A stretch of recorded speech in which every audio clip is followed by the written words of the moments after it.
All the characters in the story are over 18 years old. The summer sun was already blazing despite the fact that it was only 7 a.m. In the kitchen of a country house in the kitchen, the hostess was preparing breakfast for her men Michael and John, husband and son. Olivia was a beautiful blonde 36 years old. She spent cosmic sums on maintaining the beauty of her body. Michael turned 60 at the end of the year.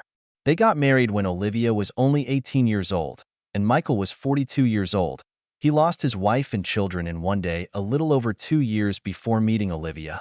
Olivia was from a very poor family. She lost her father in childhood, and her mother became seriously ill. And in order to somehow help her mother with medicines, she worked and worked very hard. They first met in one of the establishments that belonged to Michael. After a hard day, he was sitting quietly and having dinner when Olivia, who worked as a waitress, walked past his table. Michael froze for a few minutes. Olivia looked very much like his late wife in her youth. When Olivia passed by again, he called her over and looked at her for a long time and was convinced of their similarity. That evening they talked for a long time. Olivia was flattered by Michael's interest because she knew who he was and how rich he was, but she did not expect that they would get married very soon and she would fall head over heels in love with Michael. Olivia grew up without a father, and Michael first of all became his replacement, surrounding her with love and care, which she lacked all her life. She also tasted a life without worries, moved her mother to the best hospital in the city, and the honeymoon turned into a honeymoon half-year. They flew around almost the whole world, staying in different resorts and hotels, getting to know each other closer and closer. It was on one of those nights that Olivia got pregnant for the first time. 9 months later, she gave birth to a boy. John's older brother, Rudolph, was named after Michael's great-grandfather. Rudolph grew up very smart and ambitious, and since the financial resources of the family allowed, he graduated from school abroad and received higher education there. And 2 years later, John was born. He was smart.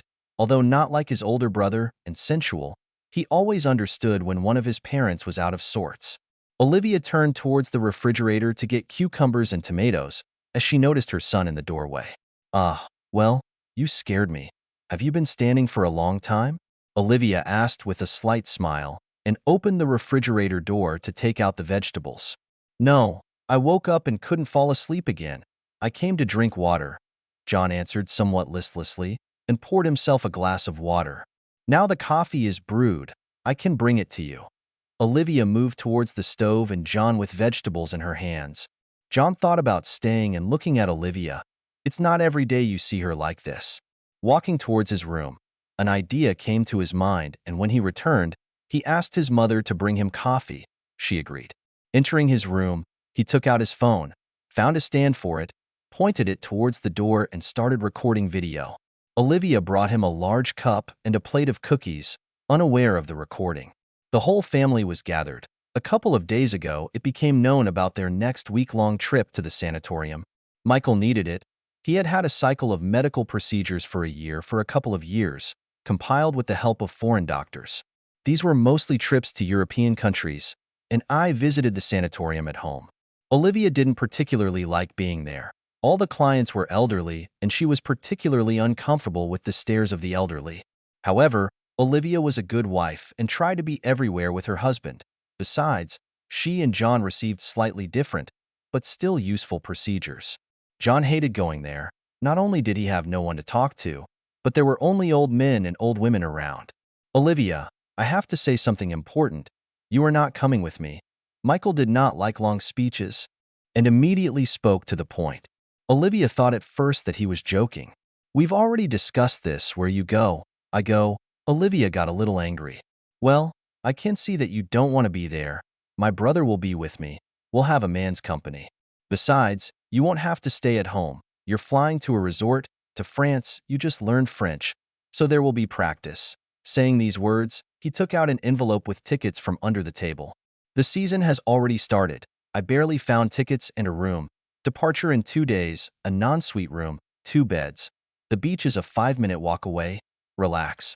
Michael smiled, stood up and shoved the tickets into his wife's hands. Olivia didn't quite believe it. She looked at the tickets. 4 tickets, round trip, a week of staying there. I know you want to come with me, but John doesn't like it there at all. He'd rather stay there. Suddenly he'll meet some French woman. He'll definitely go to a restaurant in the evening. You're in a dress, and he's in a formal suit. Let him learn to be a man. Olivia tried to protest, but still agreed. John packed his luggage a couple of hours later and texted a friend who was crazy with envy. Firstly, France, the resort and the beach. What could be better? And secondly, of course, Olivia. He knew John's mom and dreamed of her too. Olivia also packed up quickly. A couple of weeks ago, she picked up evening dresses for this trip. Mostly the dresses were long. They landed closer to midnight and took a taxi to the hotel. Olivia tried to speak to the driver in French, and she was quite good at it. She did not understand some of the words, but she was glad to have the opportunity to talk to a native speaker. The hotel was right by the beach in a Victorian style. The interior was just like in the movies. A man of 40 years old met them at the counter. Olivia and John went towards the elevator, leaving their luggage to the doorman. Even the elevator was authentic in design. Finally, they got to the room. The doorman with the luggage was right at the door waiting for the guests. Finally, they entered the room. John immediately jumped on the bed and began to smell the very faint smell of powder. He loves this smell. The doorman put down the luggage, rolled his cart out of the room and, holding his chin high, began to wait for the tip. Olivia first wanted to close the door, but when she saw that the doorman did not come out, she hesitated for a second, and then remembered the tip and began to look for cash in her purse. While she was looking, the doorman lowered his gaze and admired Olivia's external beauty. For a second, he wondered who this guy was. A husband, too young. A young lover, quite likely. The doorman would have thought so if he hadn't heard the cries of "Mom" from John's mouth, and after receiving his 10 euros, he wished good night and walked away. When Olivia went into the room, she was surprised. There was only one bed. She was a little perplexed, but then she called the receptionist. The situation turned out to be like this. Their room really was with 2 beds, but there was an unpleasant precedent because of which guests could not be allowed in there, because the room simply did not meet the standards of the hotel, and they would easily have been left without a room if not for other guests who were forced to leave the hotel due to personal problems character. Olivia was in a desperate situation, sat down on the bed and began to search for rooms in other hotels on her smartphone. As luck would have it, all the upscale ones were full, and those where there were rooms with 2 beds were either far from the beach or had low ratings. Well, we'll have to stay here. There are no others. We'll sleep on the very edges. Olivia added seriousness to her voice, and John only nodded in response due to his fatigue. They took turns taking a shower and fell asleep like children. The first 3 days of their stay were just a dream for them. The beach, the sun. What could be better? The daily routine was about the same. In the morning they had breakfast and went for a walk in the city, buying various souvenirs. After lunch they went to the beach. Olivia did not swim much, sunbathed more, and John just did not get out of the water. Every evening, Olivia called Michael. He was already at the sanatorium and received procedures. She shared everything that happened during the day and said all this with genuine joy. Of course, she had to keep silent about the number. After the call with Michael, Olivia and John went to the restaurant. John felt much older in a suit and tried to behave like an adult. In the restaurant, everyone envied him when they saw a gorgeous woman walking arm in arm, clearly older than him. Upon returning, they took turns going to the shower and turning on some movie on the telly. Fortunately, there was the internet. None of the films were destined to be watched, except for the first 10 to 15 minutes, because during the day they were so tired that they fell asleep. They had fun together. They talked freely on almost all possible topics, joked a lot, and had fun. Olivia felt young. She was so young. She wasn't even 40 years old. However, in the household routine and work, she felt as if she was wasting away, as if her youth was draining away. A couple more years would pass and she would become old. Women age faster, after all. On the first day, she bought various light clothes. She wasn't sure if she would have worn such clothes if her husband had been around, although Michael wasn't the jealous type. On the 4th day, after a traditional morning walk around the city, Olivia suddenly realized that she did not want to sunbathe at all, and she told John that she would not go. He did not try to persuade, and went to the beach. He returned earlier than usual. "You're early. Have you bought up?" Olivia turned down the sound of the TV. "Yes, somehow I didn't want to be without you at all," John answered quickly and closed the bathroom door. They watched the recently released series on Netflix until midnight. There was another episode going on when Olivia received a notification on her smartphone, and she noticed that the time was already approaching 1 o'clock in the morning. "Let's go to bed. It's getting late." Olivia turned off the TV and put down the remote control. John wasn't particularly interested in watching anyway, so he started flipping through the news feed. Olivia was trying to fall asleep when she heard John's voice. "Mom, do you like it here?" The answer came immediately.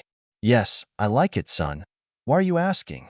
Olivia's voice was a little sleepy, but she tried to speak the words clearly so John wouldn't have to ask again. "Well, you didn't go sunbathing today, and I thought maybe you didn't like it. I just wanted to lie down all day. You know what they call a lazy day." "Thank you, Mom. You could easily have insisted that you would not fly anywhere without Dad, and now you would not be on the beach, but would take mud baths with old people." John grinned after saying that, and Olivia thought a little about what to answer her. Suddenly, John began to pester. "I couldn't believe what was happening, and I thought, what are you going to do? But you turn out to be such a bastard. Think about your behavior." An angry Olivia went to the shower. Olivia didn't know what to do. She argued in her head and came to the conclusion, yes, most likely he would have done it. But the problem was not solved. She still did not know what to do with it, and suddenly she remembered her mother's words. "If you do not know what to do, find out from those who have seen a lot. If there are none, then do nothing." That's exactly what she decided to do. After all, nothing terrible happened. When she returned to the room, John tried to say something, but Olivia was adamant. In a stern voice, she said, "Not a word, go to sleep," and turned away. Olivia fell asleep about 15 minutes later, and John couldn't fall asleep. On the one hand, he was extremely happy, but it seemed to cost him the relationship with her. But she was his closest friend. No one could understand him as well as she did. Replaying all this in his head, he began to cry, and with tears in his eyes, finally fell asleep. The next day passed in silence. John felt that he had upset his mother and decided to wait until she decided to talk to him. And Olivia simply did not want to talk. They ate breakfast in silence, swam and sunbathed in silence, walked around the city in silence, and now returned to the room. Olivia spoke first. "What do you want for dinner?" She tried not to look at her son. "I want meat. Maybe we'll eat steaks." They took turns showering, dressed up, and headed to the restaurant. This time the taxi driver spoke English and Olivia communicated with him much more freely. He suggested a couple of places in the city where you definitely need to go, where it is famous for and what is popular. Olivia didn't hesitate to write down the names on her phone. Finally, they reached the restaurant. It was on the top of a small mountain. Soft music was playing. Talking and laughter could be heard somewhere. It was more of a restaurant complex than just a restaurant. As they walked inside, they saw several halls. In one of them, there were trestles, low tables, boys running around with coals. A girl met them and greeted them in English. As it turned out, they had booked a table inside. But since there were few guests, they were offered to change the room. They could have dinner on the roof or in the garden. After conferring, they decided to have dinner on the roof overlooking the evening city. Pleasant music, delicious food, and the atmosphere did not help much. The conversation between them still did not work out. They returned to the room tired. John held his stomach and immediately ran into the bathroom. Olivia slowly took off her clothes and changed into a t-shirt and shorts. John was taking a shower. Olivia was just about to lie down on the bed when her phone rang. It was Michael on the video link. Expecting it to be a long conversation, she left the room and went to the sofa, which was located at the end of the corridor. The couple shared the news for almost an hour, Michael about the stories they heard, and Olivia about the things they bought and the food they ate. The conversation ended when Olivia began to yawn frequently, and Michael let her go to sleep. When Olivia returned to the room, it was quiet and dim. John had already fallen asleep. She put the phone on charge and tiptoed into the bathroom to finally take a shower. She washed for a long time. In her thoughts, she was grateful to Michael. John had already fallen asleep, and there would be no repeat of yesterday's situation. However, she still couldn't get rid of the idea of a holiday romance. After all, it was at a variety of resorts that she and her husband spent the first few months after the wedding. Finally, she finished washing and wrapped in a towel, quietly walked to her suitcase, took out her underwear. She was still embarrassed about what John had done.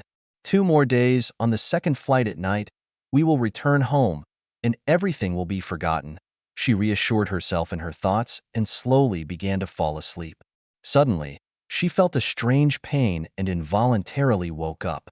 When she opened her eyes, it was as if she had returned to sleep, but instead of Michael, it was John. She did not stop him, decided that she would do as she had done yesterday, let him do what he wanted and stop this mess at the last moment. Just today, she was going to scold John and evict him to another room, or even a hotel. Their eyes met, and John froze for a few seconds. This time they made love. Olivia lay down for a couple of minutes and got up and went to the shower. Olivia was gone for a long time, and John almost fell asleep. But he was woken up by the sound of the door opening, and he opened his eyes and saw his mother. She went over to her suitcase, which was standing by the table. They didn't leave the room until they left. They ordered food. It was the same with Michael, at the dawn of their marriage, but the memories of a couple of minutes ago are much brighter than those that were more than 10 years ago.